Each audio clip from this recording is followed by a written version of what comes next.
ഇപ്പോഴും ആൽക്കട്രാസ് ജയിലിൽ നിന്നും ആ 4 പേർ രക്ഷപ്പെട്ടതാണ് ലോകത്തിലെ തന്നെ ഏറ്റവും പ്ലാനിങ്ങോട് കൂടിയുള്ള ജയിൽ ചാട്ടം. ആൽക്കട്രാസ് ജയിൽ കടലിന്റെ നടുക്ക് സ്ഥിതി ചെയ്യുന്നു.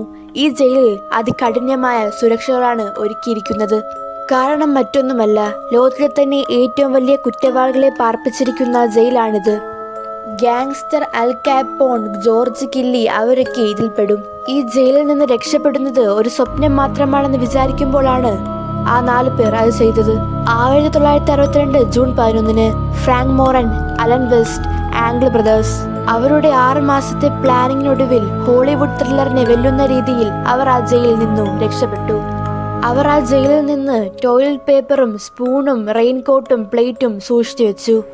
സ്പൂണും പ്ലേറ്റും ആ വെന്റിലേറ്റർ തുറക്കാൻ അവർ ഉപയോഗിച്ചു. റെയിൻകോട്ട് അവർ പുറത്തിറങ്ങിയിട്ട് ബോട്ടുണ്ടാക്കാൻ ഉപയോഗിച്ചു. ടോയ്ലറ്റ് പേപ്പർ വെച്ച് അവർ ഒരു ഡമ്മി ഹെഡ് ഉണ്ടാക്കി. പിന്നെ ഇതുവരെ അവരെ ആരും കണ്ടിട്ടില്ല.